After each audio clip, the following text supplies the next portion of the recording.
Hello everyone, welcome back to Phi Facts, and this is our second lecture on Fourier series. In the first lecture we understood the basic idea how any periodic function can be expressed as a sum of sine and cosine terms. But today we are going deeper. We will learn how to find the Fourier coefficients and understand the step-by-step derivation with simple logic. So if you have watched the first lecture, great, you are already halfway there, and if not, no worries, watch that one later, because today's class will make everything crystal clear. तो फिर चलिए शुरू करते हैं. Let's begin our journey into the beauty of Fourier series. तो देखो यहाँ पे फंक्शन गिवन है F x equal to X, और यहाँ पे एक्स का जो वैल्यू है वो greater than zero but less than 2 pi है, ठीक है. एंड इसका sketch its graph from X equal to -4 pi to +4 pi. तो देखो फर्स्ट लेक्चर में हमने बताया था कि एफ एक्स निकालने का जो फॉर्मूला था वो था a0/2 plus summation n equal to 1 to infinity an cos 2 pi nx by b minus A plus summation n equal to 1 to infinity bn sine 2 pi nx by b minus A, right.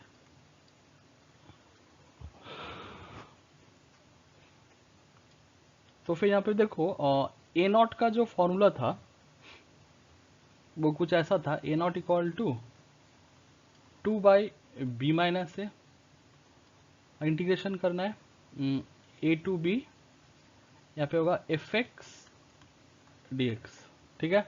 और A N निकालने का जो formula था 2 by b minus से limit होगा a to b f x cos 2 pi n x by b minus से d x.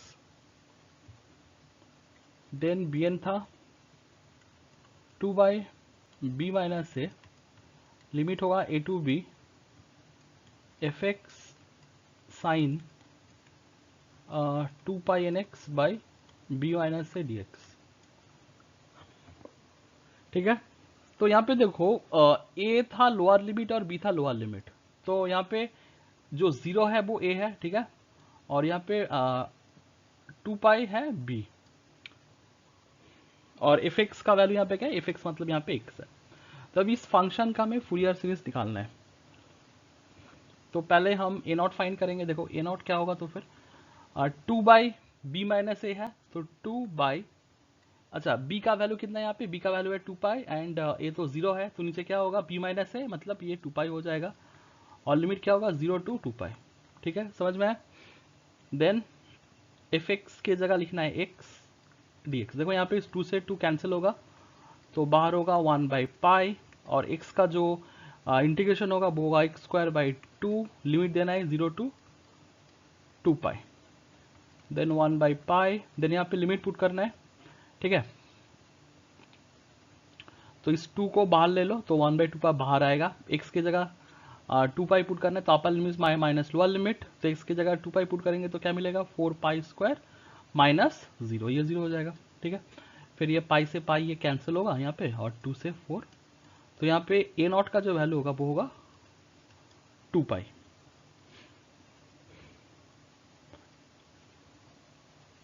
ठीक है. इसके बाद हमें फाइंड करना है एन का वैल्यू.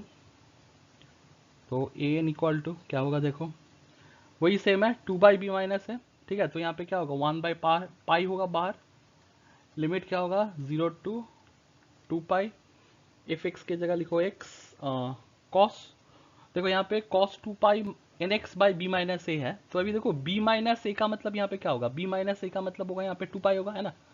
तो 2 पाई, तो 2 pi n x divided by b minus a की जगह क्या लिखना है 2 पाई लिखना है. तो 2 pi n x by 2 pi, तो 2 पाई कैंसिल होगा, तो फिर हम क्या लिखेंगे cos N X D x, ठीक है. ये क्लियर हुआ. इसके बाद देखो इस इंटीग्रेशन को करने के लिए मतलब इंटीग्रेटिंग बाय पार्ट्स, देखो ये फॉर्मूला हमने बताया था फर्स्ट लेक्चर में। देखो क्या था फॉर्मूला, uv, अगर दो फंक्शन है अगर इसका इंटीग्रेशन करना है बाय इंटीग्रेटिंग बाय पार्ट, तो इसका फॉर्मूला क्या था, uv1 minus u dash v2 plus u double dash v3 minus u triple dash v4 plus and so on. ठीक है, तो ये चलता आएगा। तो यहाँ पे v1 क्या था, v1 का मतलब है इंटीग्रेशन v dx। ठीक है, इसको हम यहाँ पे लिख रहे हैं। देखो v1 क्या था, यहाँ पे v1 का मतलब था इंटीग्रेशन v dx, ठीक है ना। v मतलब यहाँ पे सेकेंड फंक्शन और u क्या था यहाँ पे फर्स्ट फंक्शन। और v2 का मतलब क्या होगा, v2 का मतलब होगा इंटीग्रेशन v1 dx। और v3 का मतलब तो फिर क्या होगा, इंटीग्रेशन v2 dx। समझ में आ रहा है। तो यहाँ पे v3 का मतलब होगा इंटीग्रेशन v2 dx। तो फिर इसको अगर सॉल्व करेंगे, देखो 1/पाई होगा। तो यहाँ पे x है u, तो पहले देखो x लिखना है, x के जगह देखो u के जगह x लिखना है, ठीक है, इनटू अच्छा v1 है, तो यहाँ पे देखो ये जो cos nx है, x है u और cos nx है v, तो v1 करेंगे मतलब इंटीग्रेशन v dx है ना। तो v का इंटीग्रेशन करेंगे तो cos nx का इंटीग्रेशन क्या होगा, sin nx divided by n।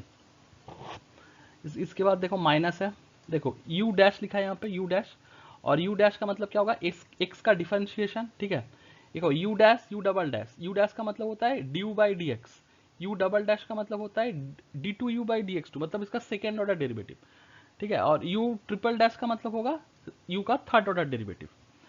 तो यहाँ पे अगर u डैश v2 करेंगे तो फिर x का जो डिफरेंशिएशन होगा वो होगा 1। फिर देखो v2 का मतलब क्या होगा, v2 का मतलब होता है इंटीग्रेशन v1 dx।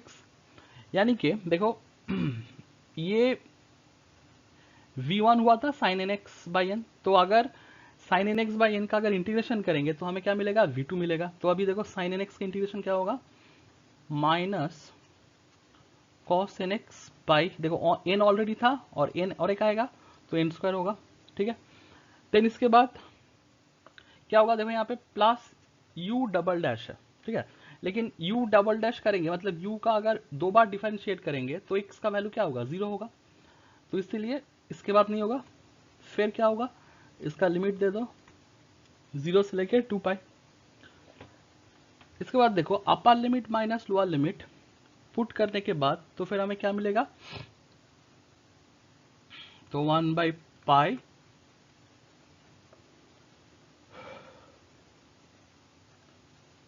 देखो यहाँ पे अगर x के जगह अगर 2 पाई पुट करेंगे, देखो ये वाला जो टर्म आएगा ये वाला टर्म होगा 0। ठीक है, फिर यहाँ पे देखो -1 माइनस है ऑलरेडी, तो plus cos 2 pi nx by N square minus upper limit minus lower limit. तो यहाँ पे देन x के जगह 0 पुट करेंगे तो ये वाला टर्म तो 0 होगा। ठीक है, फिर ये माइनस माइनस से प्लस, तो यहाँ पे 1/n² होगा। ठीक है, लिमिट पुट करने के बाद यही बनेगा। देन इसके बाद क्या होगा, आप लोग 1 बाई नीचे देखो n² है तो n² को बाहर ले लो तो क्या होगा, ये n² पाई। देन देखो cos 2 pi nx, cos 2 pi nx का वैल्यू क्या होगा, +1, और यहाँ पे ऑलरेडी -1 है तो ये कैंसिल होकर ये जो n का जो वैल्यू होगा वो 0 होगा। ठीक है, अच्छा इसके बाद हमें bn का वैल्यू निकालना है, तो फिर देखो bn का कैसे निकालेंगे। ये देखो bn निकालने के लिए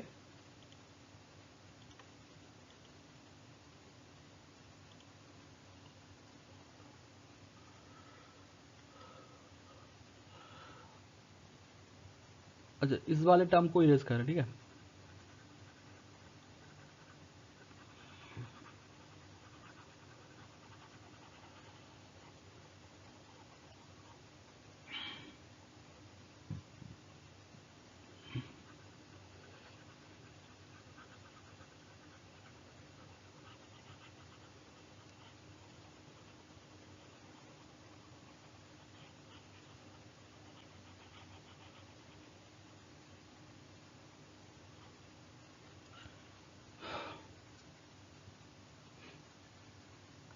देखो इसके बाद निकालना है बी एन।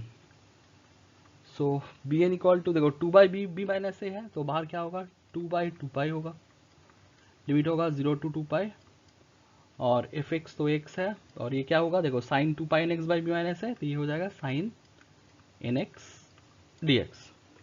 ओके, ये 2 से 2 कैंसिल, 1/π। इसके बाद देखो क्या करना है, इसका इंटीग्रेटिंग बाय पार्ट्स करना है, तो x को u ले लो और साइन nx को यहाँ पे v ले लो, तो ब्रैकेट, तो पहले देखो क्या है, u है ना यहाँ पे, u का मतलब यहाँ पे x होगा, देन v1 मतलब v का इंटीग्रेशन, तो साइन nx का इंटीग्रेशन क्या होगा यहाँ पे, cos nx बाई n होगा, फिर यहाँ पे माइनस होगा, देखो u डैश मतलब ये u था, तो फिर u का डिफरेंशिएशन क्या होगा, x का डिफरेंशिएशन यहाँ पे 1 होगा, देन v2, ठीक है, तो v2 का मतलब क्या है, इंटीग्रेशन v1 dx, तो यहाँ पे v1 cos nx by n है, तो v2 निकालने के लिए क्या करेंगे, v2 था v1 dx, तो इंटीग्रेशन करना पड़ेगा, तो cos nx का अगर इंटीग्रेशन करें तो हमें मिलेगा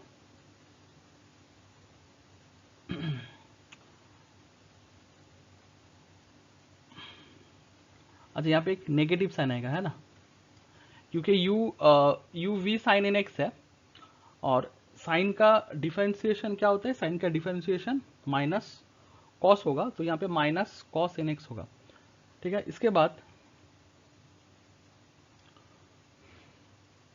v2 की जगह क्या लिखेंगे, देखो ये होगा minus sine N x by N square, ठीक है। देखो ये v1 था, ठीक है ना, ये तो क्या था यहाँ पे v1 था, और यहाँ पे क्या होगा, यहाँ पे v2 होगा, तो v2 का मतलब है इंटीग्रेशन v1 dx, तो अगर इस वाले टर्म को अगर इंटीग्रेट करें तो हमें यहाँ पे क्या मिलेगा, यहाँ पे v2 मिलेगा, ठीक है। इसके बाद देखो क्या था, प्लस u डबल डैश था, u डबल डैश मतलब u का 2 बार डिफरेंशिएशन है ना, तो u था x, तो u डबल डैश करेंगे तो ये वाला टर्म 0 आएगा, ठीक है, तो यहाँ पे ये खत्म हो जाएगा, फिर 0 to 2π। फिर देखो यहाँ पे अपर limit minus lower limit put करने के बाद हमें क्या मिलेगा, यहाँ पे 1/π, ठीक है, लिमिट पुट कर लेना, तो यहाँ पे देखो अगर 2π अगर पुट करेंगे, पहले x के जगह यहाँ पे लिखेंगे 2π माइनस कॉस 2πn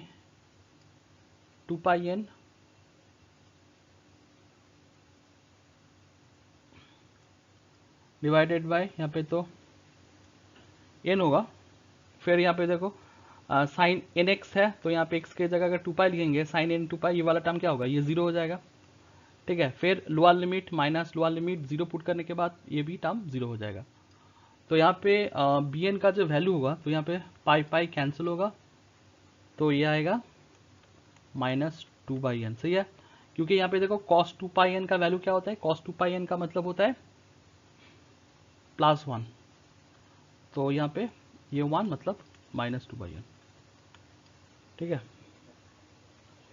क्योंकि देखो ये समझाया था मैंने, अगर cos n pi equal to -1/n ये होता है ना, अगर n अगर इवन होगा तो +1 होगा, अगर n ऑट होगा, देखो यहाँ पे n का वैल्यू अगर इवन होगा है ना 2 4 6, तो ये वाला टर्म +1 आएगा, और अगर n का वैल्यू ऑट आएगा तो ये वाला टर्म -1 होगा। लेकिन यहाँ पे देखो cos 2πn है, तो यहाँ पे 2n जो है वो इवन टर्म है, इसीलिए यहाँ पे 1 आ जाएगा, ठीक है, तो -2/n होगा। फिर देखो क्या करना है, इसके बाद इसको इरेज कर रहे हैं, ठीक है,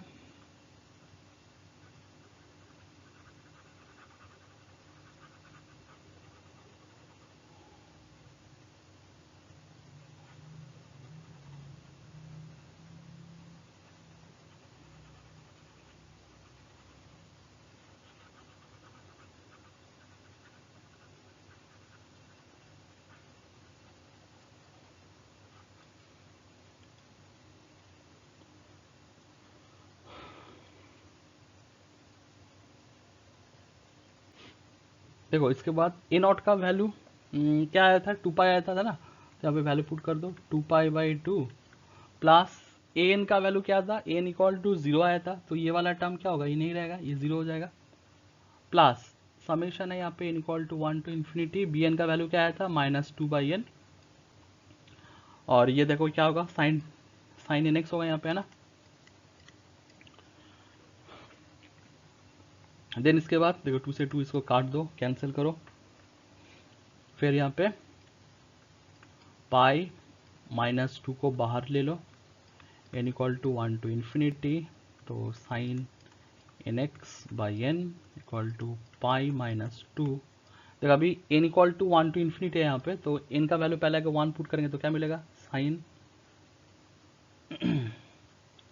x by 1 plus sine 2x/2 plus sine 3x/3 plus dot dot dot, ठीक है, ये कंटिन्यू।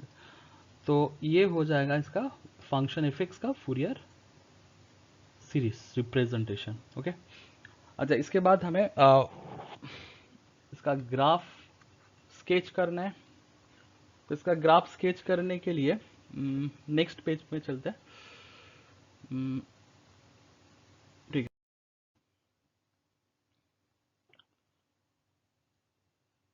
तो यहाँ पे देखो f x equal to x था, और यहाँ पे एक्स क्या था, ये था, और स्केच करने बोला था graph x equal to from -4π to +4π। अभी देखो इसका ग्राफ कुछ ऐसा होगा,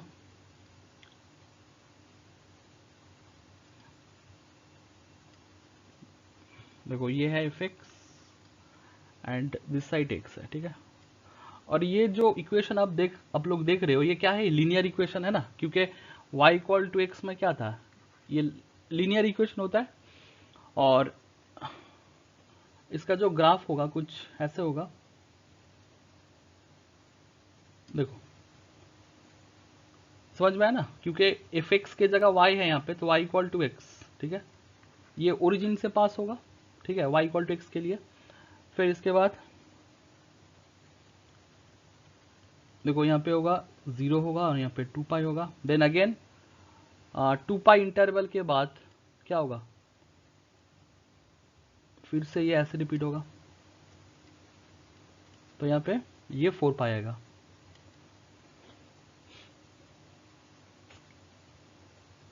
फिर अगेन इस साइड भी होगा, देखो -2π, और यहाँ पे -4π होगा, तो इस साइड भी सेम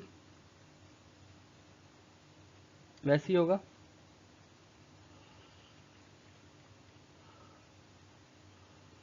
ठीक है,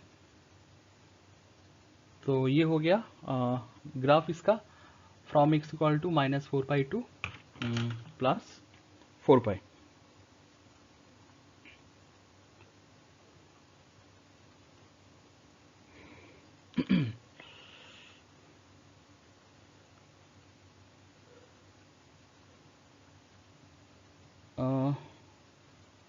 सो दोस्तों, ये था हमारा फूरियर सीरीज का सेकेंड लेक्चर। आज हमने समझा कैसे फूरियर कोफिशिएंट निकालते हैं और उनका रियल मीनिंग क्या होता है। एंड नेक्स्ट लेक्चर में हम इस कॉन्सेप्ट को और इंटरेस्टिंग बनाएंगे। हम देखेंगे कैसे डिफरेंट वेव्स फॉर्म जैसे स्क्वायर वेव या सॉटूथ वेव को फूरियर सीरीज से रिप्रेजेंट किया जा सकता है। अगर वीडियो पसंद आया हो तो प्लीज़ लाइक करो, शेयर करो अपने फ्रेंड्स के साथ, और सब्सक्राइब करो चैनल फी फैक्ट्स, जहां फिजिक्स सीखना होता है सिंपल और लॉजिकल वे में। Thank you so much for watching guys. मिलते हैं नेक्स्ट क्लास में। Till then keep learning, keep exploring.